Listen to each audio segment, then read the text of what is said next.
Welcome, and thank you for joining us for the sixth webinar in our series.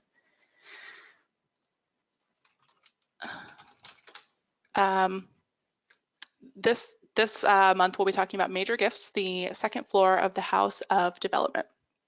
The House of Development, just to give you a little bit of background, is a concept developed by Cogio to illustrate the building blocks of a successful organization and explain why development is so crucial to fundraising, recruiting, and achieving your organization's goals.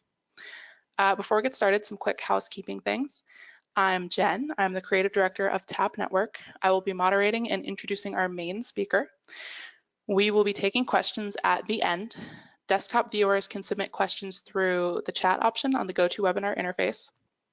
People who have dialed in will not be able to submit questions during the presentation, but are more than welcome to contact us afterwards. A little bit of background on Rob. Rob Kusel is the managing director of Cogio. Cogio provides organizational advice and development services to nonprofits to optimize their efficiency and long-term sustainability. Rob has worked with organizations such as Essex and Drake Fundraising Council, Blue Oak School, Stanford University, and his own alma mater, Williams College. And with that introduction, I'm going to hand this off to Rob to get started. Thanks, Jen. So let's start with slide number 4, which actually is very, very pertinent because, and certainly apropos, because the major gift floor is smack in the middle of the house. And it's literally the heartbeat of development. And this session will clearly uncover why it is a critical element of any 501c3's development efforts. The next slide, really a summary of goals and context for today, what we're trying to accomplish. There are 3 major issues. One, understanding what a major give program is and how to evaluate its return on investment. The second is connecting how major gifts activity is fueled by the lower floors of the smart home and in turn fuels other rooms. And that's really important. And the third, understanding how technology and data management practices are applied to a major gifts program. And Jen will cover this at the end of the presentation. The next slide, number 6, defines a major gift. So what is a major gift? There are 2 things to think about. Who, the entity in question, and what amount. Again, who, what is the entity, and what's the amount of a major gift for a particular organization. So who's involved in a major gift? It's really individual, personal, one-on-one engagements. That is the only methodology, and it's exactly that. And which individuals or entities are we talking about? Because it could be a couple, etc. They're AAA prospects. Mnemonic device, very easy to remember. The first is affinity, and that has to be present. Without affinity to the agency, you can generally not engage, or it's very difficult to engage by proxy or other ways. The second is access. Do they have access into other funding sources in the community? And the third is affluence. Are they themselves as an entity, as a AAA prospect, are they affluent? So I'll reiterate that there has to be affinity. Access is a great thing in terms of influence, and then money, affluence. And the last of who, there are 7 types of philanthropists, of major donors. And this was done scientifically, a study. There are the communitarian, the devout, the investor, who really wants to see a return on investment, and we're seeing more and more investors, by the way, in this realm. The socialite, the altruist, the repayer. A good example is somebody who benefited from financial aid in university, and then sets up, once they've done well, their own financial aid fund. And then the dynance. Dynance meaning multiple generations of wealth being passed through. how do you define a major gift in an agency? Because all agencies have different budgets for the most part. The range is really dramatic in the 501c3 industry, from the smaller 501c3s to the very largest, like a major research university or a multi-state hospitals, although one just got taken its 501c3 status away in the last decade, as we all know. So what's the amount? What are we talking about? Well, we have a formula, and the formula is very specific. It's 0.1% of the agency's annual fundraising budget, right? Because the idea is if you can raise 1,000 of those gifts on average, you've essentially made up that, the annual budget. So if your annual budget is $200,000, a major gift is $200. Because if you get 1,000 of them, then you've made up on average, $200,000. And how does one obtain major gifts? Essentially, they're moved up from the first floor through events and annual giving into the second floor because of the fact that they have more capacity than they actually gave to the unrestricted programs. And we'll get into that as we go into the presentation. The next slide, number 7, is going to demonstrate the importance of individual donors in that they drive 70% of development dollars. Within that statistic, 50% of the 70%, so 35% overall, is driven by 5% of giving household major donors. And again, I'll reiterate, if 70% of all dollars coming in annually to the 501c3 sector are from individuals, well, 50% of the 70% is comprised of 5% of all giving households. So this is the importance of major donors. They literally provide 35% of the entire pie, double the foundation, 4 times bequests, and 7 times corporations. And that's why the major gift room is at the heart of the Smart House of Development. And these statistics are very recent. They're from 2018 for the year 2017. The next slide, number 8, demonstrates that a MOVES management program, which is consistent process used in a very systematic way consistently, obtain better results in terms of year-to-year giving, right? So those that use consistent processes in MOVES management, 3/4 of their base will give almost every year.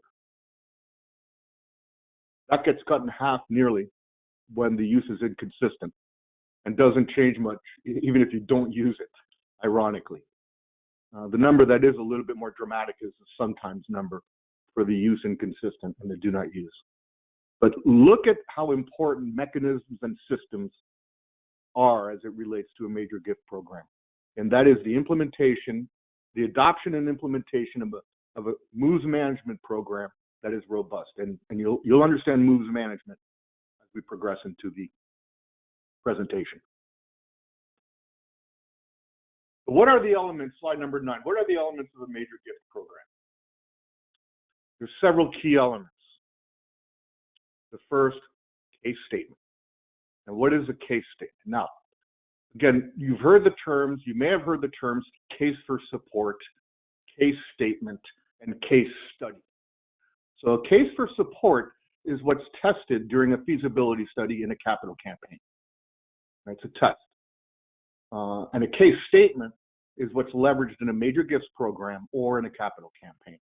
And it describes the mission, the history, and the programs of the agency, its achievements on a timeline, and future plans, as well as financial needs as it relates to the current major gift program or the capital campaign. And that being said, we strongly advise across the board that if the agency is not in a capital campaign, that it implement an annual major gift program within their fiscal year. And we recommend that if their fiscal year is a calendar year, that they implement a program beginning September with the preparation phase in the summer, all the way through Memorial Day, end of May, early June. And the case statement is a comprehensive tool in development. It really does a great job articulating programmatic or capital needs. And there are over a dozen examples on the cogeo.us/case on our website. And you'll see how eclectic these agencies are and how each of the case statements does exactly the same, has the same effect on the reader in that it presents what we described earlier, ending always with funding needs. The second key element is leadership. That is critical, as you'll understand later. Executive director, strong in development, key communications, marketing assets, board of directors or trustees, volunteers be on the board. If in campaign, a strong steering committee that is really representative of all of the communities that need to be impacted, as well as friends and ambassadors to the agency. So you can see here, we've listed out all of the ways that volunteers can participate and help lead, as well as staff. The third element is a robust cultivation and stewardship plan.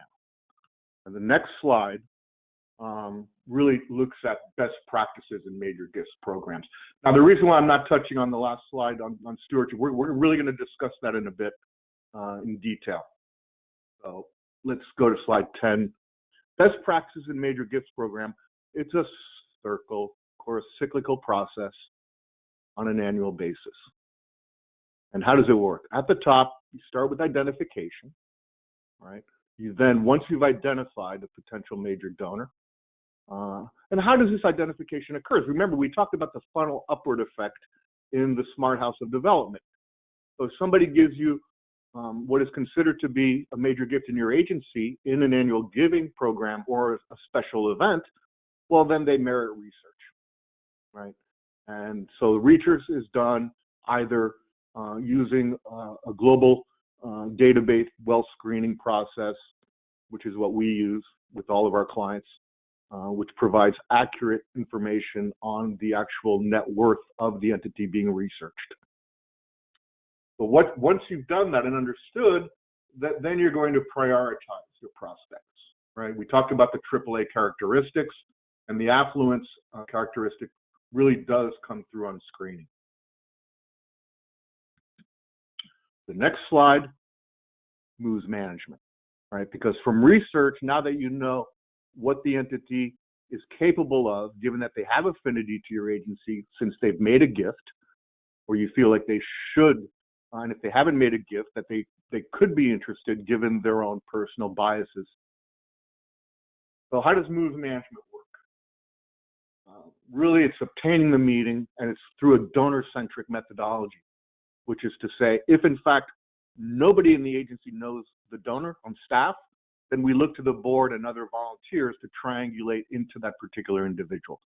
If they're known to you as a donor, then it's really just setting up the meeting, the one-on-one in-person meeting, and really understanding. So preparing for the meeting, you understand what their affinity is, what their potential access is, and because you've got the data on the wealth, you know what their affluence potential is and their giving potential. You're then, once you've obtained the meeting date, which is generally the hardest thing to do, you're going to create a plan of action. Who will attend? Which individuals? Is it one individual, two individuals, three individuals? It really depends on whom you're seeing and what her preferences might be in terms of who should be there. So you're doing a reverse engineering, very objective reverse engineering on who the attendees should be. You then determine the roles and responsibilities of those attending the meeting. Now, the beauty in these meetings is the case statement, whether you're showing it on your laptop or on the smart, whatever, digital device, or you're leveraging paper, the case statement does most of the pitch for you, right? So you're not going in to sell, but rather to just demonstrate and educate what the priorities at the agency are this year as it relates to funding. They've taken the meeting, they know what's expected, and therefore you need to play it out. And roles can be, if there are two individuals, we generally recommend that there are two roles. One is the storyteller, the good person, who's essentially outlining the case statement. And the other, generally taken on by the executive director, is the ask, is making the ask of that individual once you've gotten through the case statement, answered questions, have the feeling that it is indeed a good time for an ask, and there are methodologies to an effective ask. Invariably, you're going to get an answer, and the answer might be yes, maybe, or no. And no is not necessarily bad because they did take the meeting. It could be that they're tapped out for this year, and you could reapproach it next year. And let's touch on an ask, what that looks like. Essentially, there are two ways to conduct an ask. One, with a specific number attached to it, and it could be a pledge over several years. And it goes something like this. Sarah, we're really hoping that you will consider, given your interest in this particular program in our agency, we're hoping you might consider a pledge of $50,000 over 5 years at $10,000 per year. Now, notice the silence. If you are going to make an ask like that of a monetary, a pure monetary, a strict dollar amount, the key is to remain silent afterward. Why? Because invariably Sarah is processing. She's thinking, oh, Rob asked me for $50,000 over 5 years. I thought it was going to be a lot more. Whatever she's processing, it could be way too much. However, she will come back with an answer, and you need to be patient. Human nature is such that we might get nervous or impatient. Don't. Just stay put. You've done your job. You've made the ask, and you'll get a yes, maybe, or no, and the dialogue will begin. The other way to ask, if you don't have a specific number in mind, is this way. Sarah, we're grateful for your interest in our agency and for your interest in this particular program in particular. And we're hoping that you and Phil will consider a gift to that program this year at whatever level you're comfortable. So again, the language here is at whatever level you're comfortable. And if in fact it's an urgent campaign because you have a deadline, you can add language such as at whatever level you're comfortable. But we're really hoping that you'll do a stretch gift as we're under pressure to meet our deadline. So those are the two methodologies that we highly recommend. The third, I'll touch on actually, because for board members, if they're not afraid of blowback effect, which is if they're meeting with an individual and they insist that they should be the one making the ask, and we've seen this with board members, even though we know it's not a great idea. Blowback is when you ask somebody for money and then they say, yeah, but only if you give to my charity or my 501c3 on whose board I sit. But if the board member insists, then the language ought to be, I want you to consider joining me. As a board member, I invest. I want you to consider joining me in making a charitable contribution to this great agency on whose board I sit. And that can then, whoa, at what level are you giving, Rob? And so that can yield a conversation. So that's the most effective way. If board members insist, they need to be part of the conversation, and that does happen. Post-meeting stewardship. And this is really important in terms of communication and making sure that you are using proper stewardship methodologies. And the next slide really demonstrates this as it relates to MOVE's management. So it's ongoing stewardship, and we implement and impose stewardship calendars.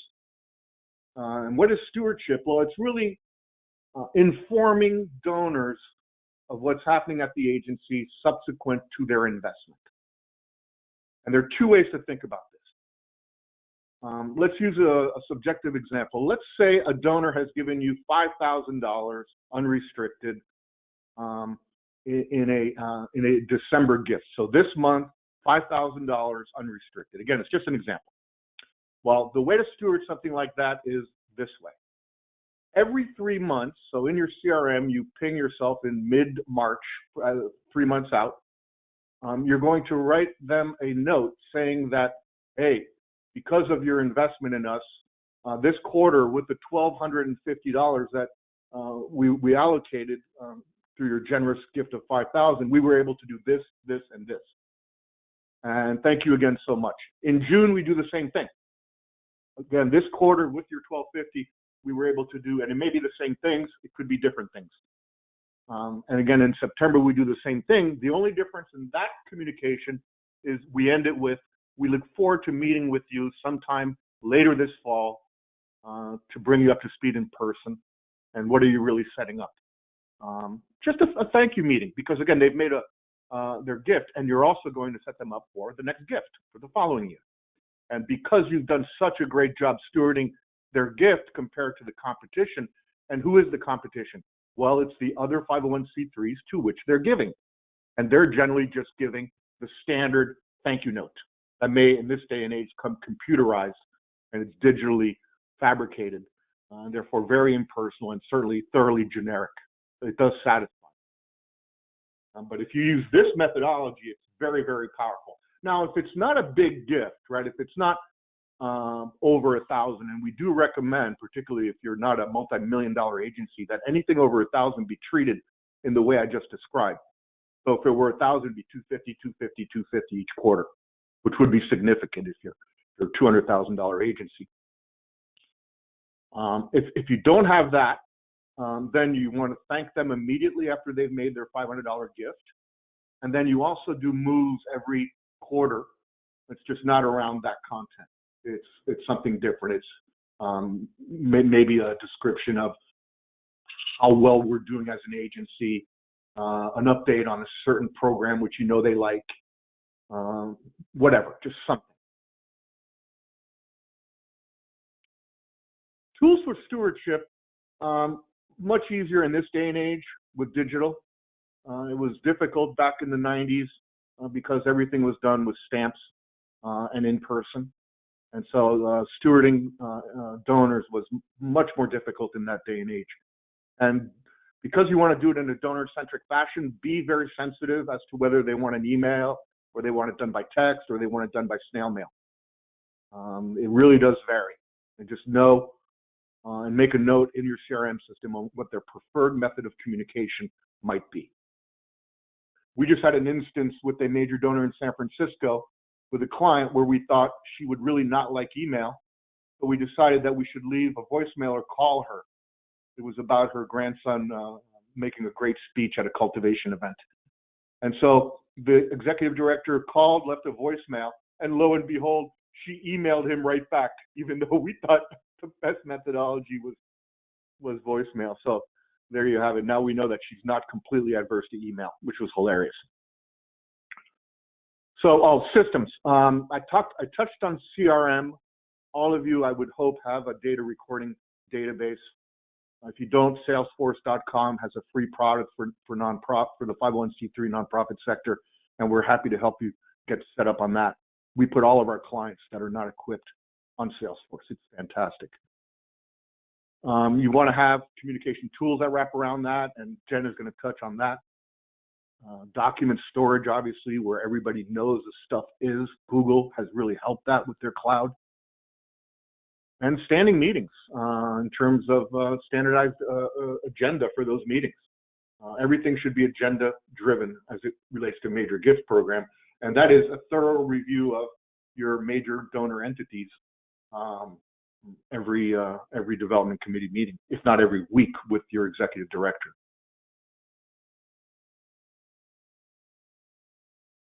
The next slide. Advanced practices in major gifts. Triangulation is really the most important word in donor-centric major gift activity. And it's relevant for corporations, foundations, high net worth individuals, and government. And so what is triangulation? Well, triangulation is this. You've identified a foundation or high net worth entity in your community or a corporation of interest. The research has been done, and sure enough, they have affinity because they've demonstrated affinity to another group similar to your group elsewhere. However, you don't know this entity. You don't know anybody at the foundation. You don't know the CEO of the corporation or the CFO, and you certainly don't know the high net worth couple or individual. So the tactic is to find individuals who are well known to you, who know them, and who are trusted by them to make the approach and the introduction, the entree into that entity. And that's triangulation. Because remember, corporations are made up of people. And it is people. And same with foundations. So, and government for that matter. And so just be very, very tactical in how you leverage triangulation. Give you an example. Let's say that you've determined that a foundation is of interest. The first thing that needs to be done is, one, what is their schedule in terms of applications? What are the procedures? What are the metrics, et cetera? But the second and probably most important thing is to get a list of their board of directors and their staff.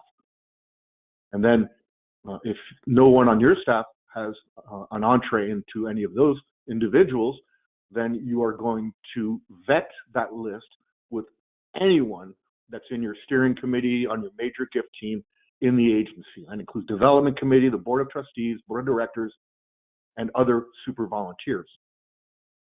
Because communities are small, and generally you can triangulate over time. That's what triangulation is. So now we're going to look at 3 case studies. One, a social service agency, another, a school, and the third is a sports academy. 2 in San Francisco, 1 in Rochester, New York. Start with Meals on Wheels San Francisco. Started working with them quite a while back. They had a very strong direct mail program, as well as a really, really well developed, which we helped them do, a signature event, a Chef and Vintners Gala every May, which, second to the Napa Valley Wine Auction, is the most successful annual event from a fundraising standpoint in Northern California, if not all of California. They raise nearly $3 million in 2 hours in May, net. $3 million in 2 hours net.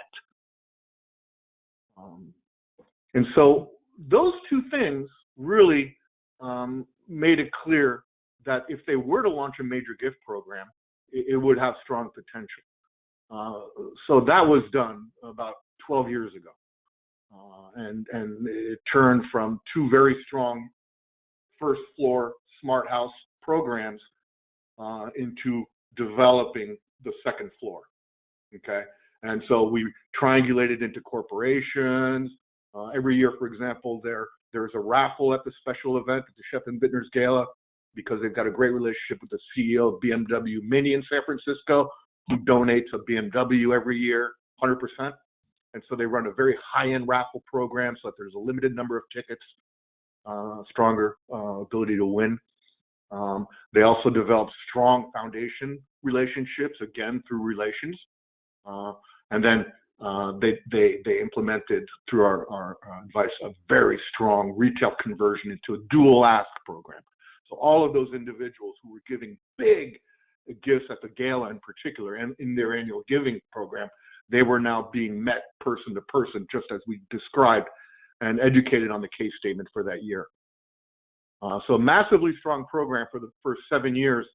And just last year, well, in the last 2 years, we did a planning study, recommended a $35 million build out for a new facility.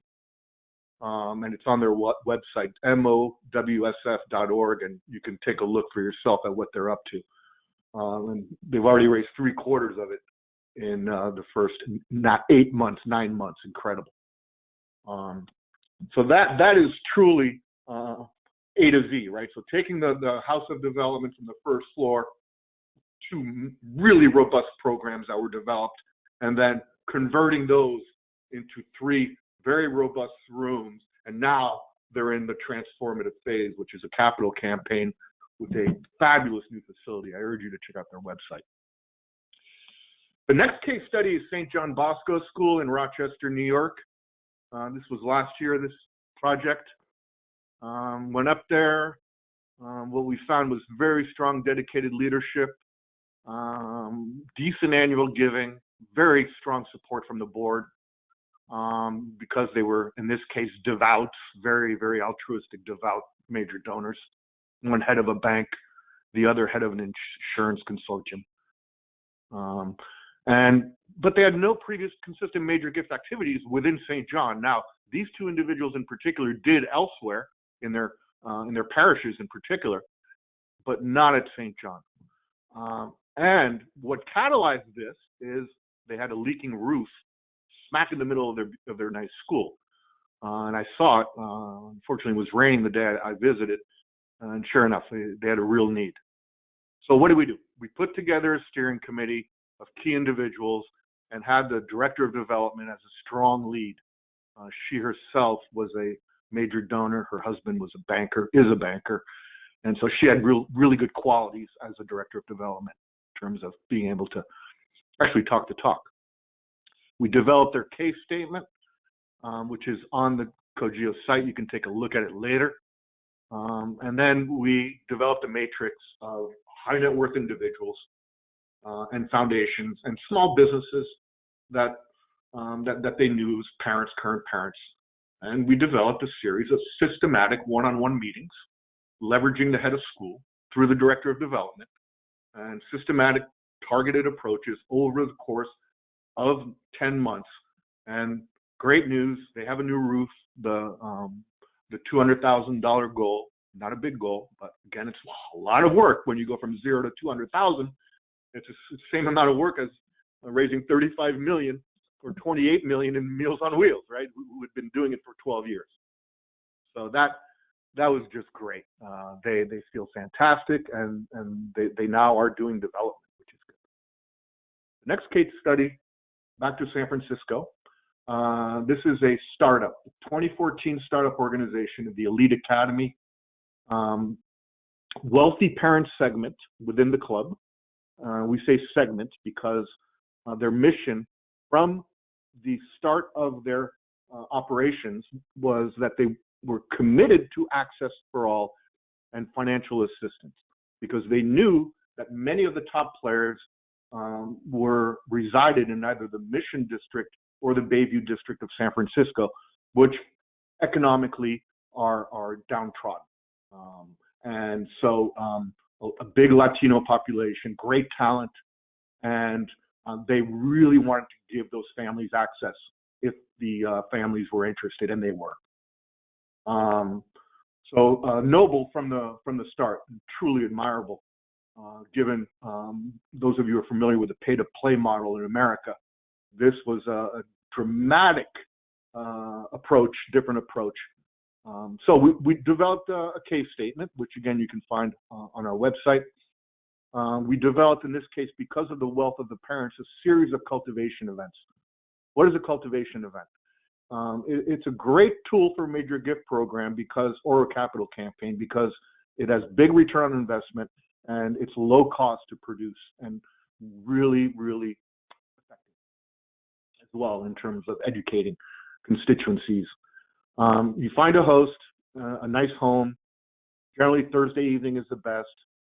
You do it from 5:30 to 7, potentially a dinner with key donors afterwards, more intimate. And then it's essentially welcome from the guest. The host welcomes the guests, introduces the management and the board chair for the agency that's whose event it is, and they describe what's happening. No ask is made at these events. We're simply just educating and explaining the need, and then subsequent, you set up one-on-one meetings. You tell the people there, hey, we're going to follow up with you, and just to get to know you better and really begin to dialogue a bit about our agency. And the results were good.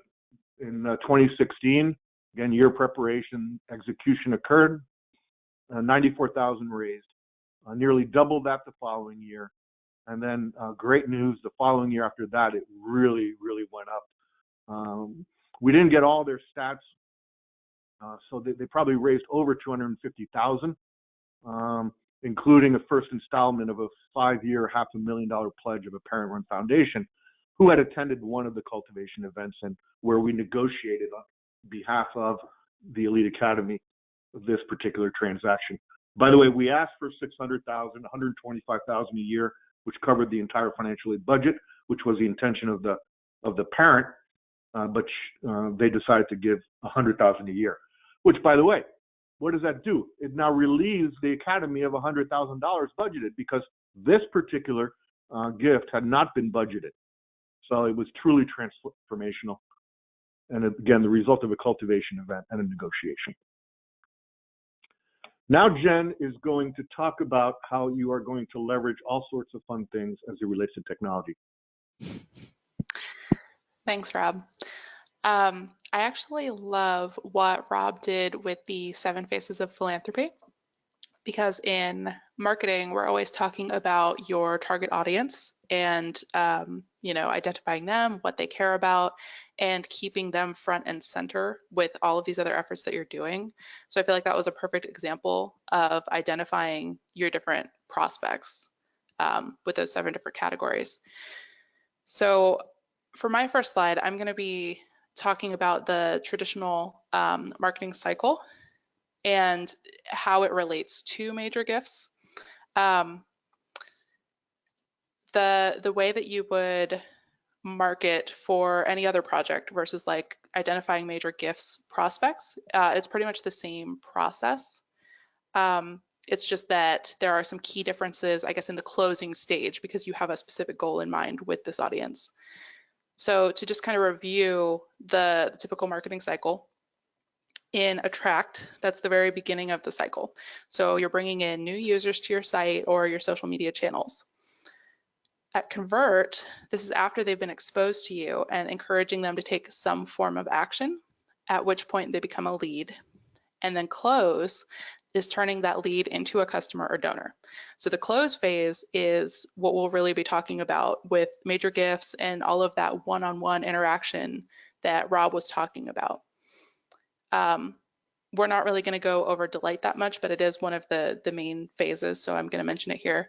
The idea here is that once people have engaged with your organization and they're pleased with the results, that they'll then mention you to other people and they'll become promoters in their own right, bringing new potential donors or major gifts prospects to you. So the next slide takes kind of those same stages, but this is in the eyes of your potential donor.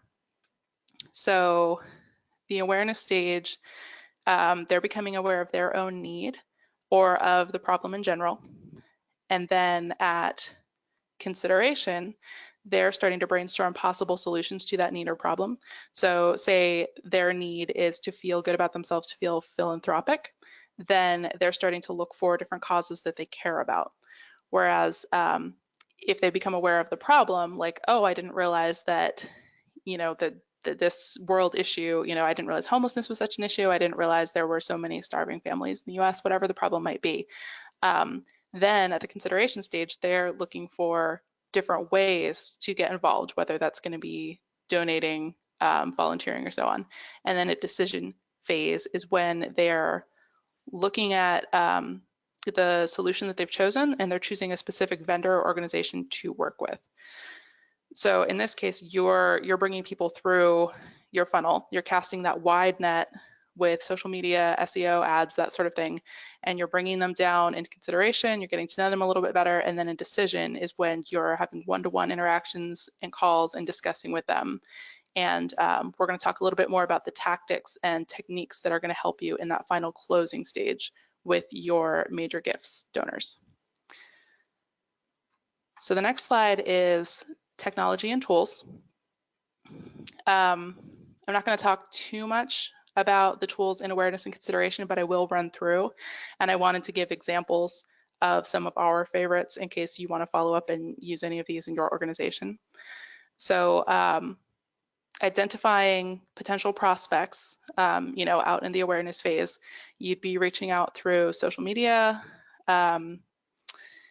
SEO, paid ads are the examples I'm doing today. So for social media scheduling and analytics, Sprout Social is really great. It's not just about putting posts out, but then using analytics to identify who is engaging with those posts and are they reaching the right people. In this case, are they reaching people who, like one of those 7 faces that Rob was talking about. For research, I've got Hashtagify. There's other examples, but this is a good one for just helping you identify which keywords and topics your audience is talking about. For creating beautiful graphics, we like Canva. Rob mentioned CMS or not CMS, I'm sorry, he talked about a CRM. So your website or your CMS is your content management system. That's going to be probably on WordPress or another system like that, and it needs to integrate with your CRM. Those two things are very important. So whatever platform you use to build it, it's ultimately going to connect. It's going to bring people into your organization, and then it's also going to bring them through the funnel. I mentioned keywords again, just like we did for hashtags. For paid ads, Google AdWords is great, Facebook ads are great. You can advertise on any network. It really depends where your audience is, but I think Facebook has made it about as simple as it's possible to be to boost an event, to boost a post without knowing a lot about the particular tools involved. Okay, so once in the awareness phase, you've identified some of your prospects and you're ready to start engaging with them, you're going to start using tools like your donor relationship management system or your CRM. You can use HubSpot or Donor Perfect, they're both really good. Then on your website, assuming that it's connected to your CRM, you're going to use landing pages and forms, which are going to ask them to take some kind of action on the page, and they're going to get their information in your system. Because without having their information, you're not going to be able to follow up. You're not going to be able to start sending them emails or putting them into workflows with different types of donation or fundraising campaigns. For email, there's I guess two main types that we think of. One is the marketing emails, which is to large groups of people, that mass email that you're sending out. In this case, we're probably going to focus more on sales emails because it's that one-to-one personal connections. You're getting to know people and then you're trying to set up those meetings.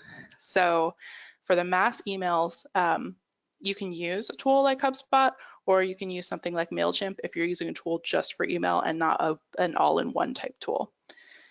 For sales emails, that's going to be your CRM, or if you can't afford a CRM tool right now, G Suite is a really good, inexpensive solution for that. Once you have funneled the person down and they've agreed to the meeting, you're going to start preparing those case studies that Rob was talking about. And to make them compelling, you're going to want to, in addition to the storytelling and the stories of the people that you helped, you're going to want your data and your information.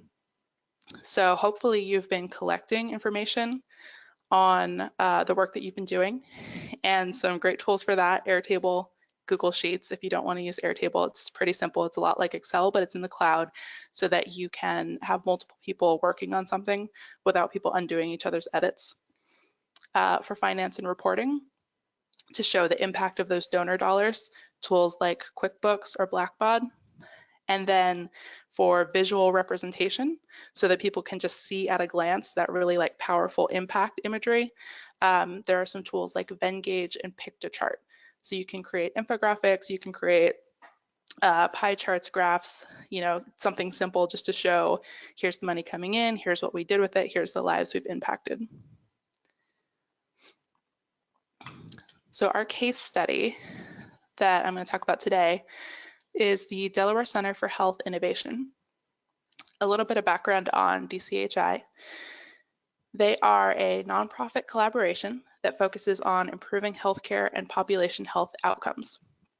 DCHI has several committees that are working on different initiatives, including workforce, education, patient and consumer advisory, and there's a few others. They have quite a few subcommittees. So the goals for this particular project were a little bit different, but the tactics are similar, which is why I thought this was a good example to talk about. DCHI had already identified and connected with their audience, which was their stakeholders and their members, but they needed more engagement. So in order to get people more involved with the organization and to get them to take more action, we took a few steps. We updated the website. We made it mobile responsive, easier to access. We shared their message more cohesively across several platforms. We started connecting via email in a more personalized way. And we put together data dashboards to showcase impact, which is kind of like that last stage that we talked about. So with those steps, we were able to increase web traffic by 10,000%, and we had 5 times increased engagement, which 10,000% seems impossibly high, but when you're starting with pretty minimal search engine optimization or SEO, then you can see some drastic improvements by taking those steps to make things user-friendly, to make it easier for people to access, and by making sure that it plays nice with search engines. So I realize this is not necessarily about a Major Gifts project, but I think a lot of these steps would work well with identifying your prospects, and then once you're in that meeting, showing people those impact stats would be a way to support the kind of meeting outline that Rob talked about.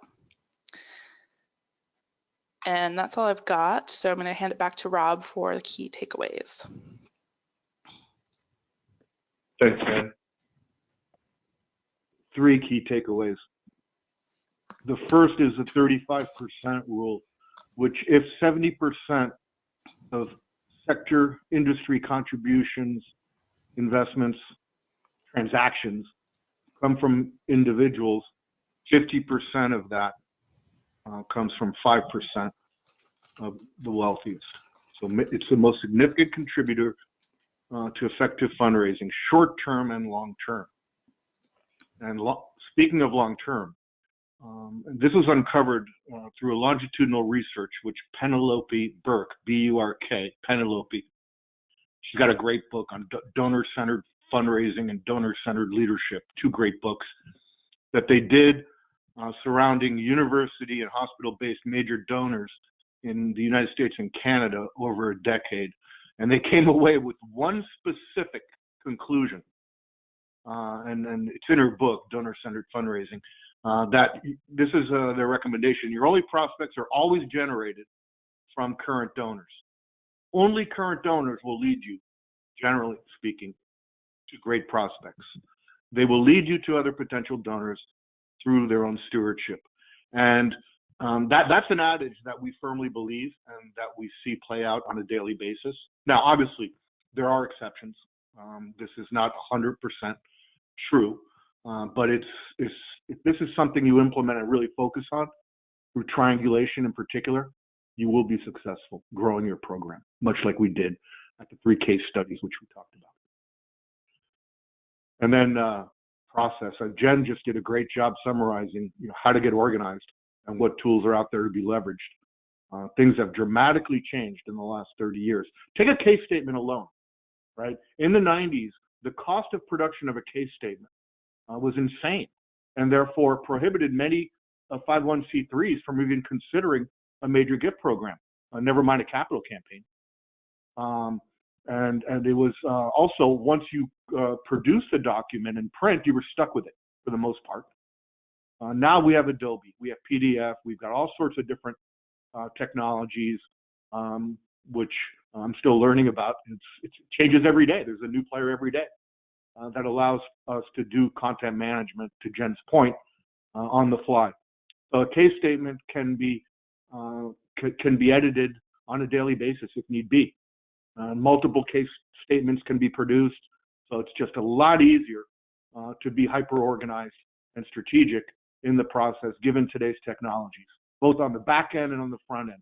And when I mean by back end and front end, I mean internally in terms of back end systems and et cetera, and then externally in terms of what you're able to produce and how you're able to portray yourself as an agency in terms of what you want to be seen as. And so it's very exciting in terms of the progression of productivity for major gift programs and capital campaigns moving forward. So we're delighted because it really does make things hyper productive and much more efficient. Thanks, Jen. Thank you, Rob. I think I'm going to add my own key takeaway. This is the thing that I learned, is that you have almost twice the funding success by being consistent with systems. So I feel like looking at the systems chart that I had with all the different potential tools can be a little bit overwhelming. I don't necessarily recommend that you create an account for every single one of those right away, but whatever you do use, be consistent with it if you want to see better results. So yeah, I was taking notes, Ralph. It was a great presentation. So I think that's all we have for now, but we do have some questions to answer. The first question I have is, we have no idea how to research to determine who might be a prospect, and we don't have the budget to pay for a professional wealth screening. What do you suggest we do? Right. There are a lot of free links out there that can give you information that if you don't have the budget to afford wealth screening. However, the cost of wealth screening has come down dramatically in the last 5 years because there's several new players on the block. It's not just Wealth Engine, or if you're on Razor's Edge, Researcher's Edge, adding it as a module, and they've made it prohibitive. But there are tools you can use and various websites, and it would take me 30 minutes to enumerate them all here. So I would urge you to be in touch with us, and we're happy to talk to you at no charge and really try and guide you if you can't if you can't afford something like Windfall Data, our partner, which by the way is best of breed. It's Windfall Data. They're out of San Francisco, California, and they are the best of breed in the industry currently, and our partner. But do be in touch with us if you're interested in learning more about that, because that's a much longer answer. Great question. Yeah, and we'll be sending out a follow-up email. So if you want to get in touch with us, that has all our contact information there. All right, so next question, what is the first step in starting a major gifts program? We don't have that many resources. Start small. So the first step is to do a reverse engineering on your donor base. Now that you understand what the formula is for a major gift, because probably before you were just wondering, well, what is a major gift? And you were maybe even ad hoc assigning a number. Now that you've got the 0.1% formula, reverse engineer all of your major donors. If you can well screen them, great. Otherwise, we'll give you tools if you need them. And then you do the methodology that we described. You build a case statement. Doesn't have to be fancy, and you've got plenty of models on the Cogeo site. And then you do the processes that we described today. You structure a campaign. You target all of the major donors in terms of one-on-one meetings. You bring the case statement. You thank them for their past giving. You make the ask as I described. And the most important question is, Sarah, now that you know what we're up to, and you and Phil are going to consider a gift, and we're really grateful, thank you. This is the key question. Sarah, who in your network, if you were to look at LinkedIn, would feel as good as you do about being introduced to our agency? Is there anybody in your network that you think would really benefit, who would have affinity to our work? And then Sarah's going to come back and say, oh yeah, or I don't know, let me check, or let me check with Phil, and that's how you grow, to Penelope's point, right? So growing the major gift program. Why? And this is a little bit crass, but it's important. Wealthy individuals are friends with other wealthy people. This is very much the American way. And so that's the reason why that becomes the most important question. Asking for money is easy, but being tactical after that is really the most important thing. And when I was at Stanford, to Jen's point, we had a mechanism where anytime a huge gift came in, anything over $100,000 into the major gift program, we'd ring a bell. And that was a signal for the work starts now. We're going to steward the hell out of this. And the most important work now is the stewarding of the gift and triangulating into that person in terms of their own networks. And that's what the bell meant. So that's the answer. Start small and then grow it over time. And just know that it's not a race, but rather a marathon. I love what you said about getting people to refer more potential donors to you. That's in the marketing cycle. That's the last stage that I talked about a little bit that I said wasn't relevant today, but it turns out it is, where you turn your donors into promoters. Probably the most important thing, Jen, actually. The takeaway, you're right. The most important takeaway that you brought up was 70% versus 30% repeat donors, right? Yeah. But the other one is triangulation is critical, and you will build your programs through existing donors. You're absolutely right, Jen. Yep, yep. Okay, next question. Our board is fully committed to our cause, supports our programs, gives advice on programs, and they also contribute 100%, but not at large levels. Actually, I'm not sure what the question is there. Okay, never mind. We'll come back to that. Is a volunteer with sales experience a good person to do MG solicitation on our behalf? It seems like there's an overlap in skill set. Absolutely. So one of our clients is another club in Ohio. The executive director is stretched. So we found 3 super volunteers, each of whom is a salesperson. So one's a stockbroker, another guy's selling insurance, and the third, I can't remember, fittings, I think. And each of them is highly effective. 2 of the 3 are also coaches, volunteer coaches, so they can also speak the language as well at the club.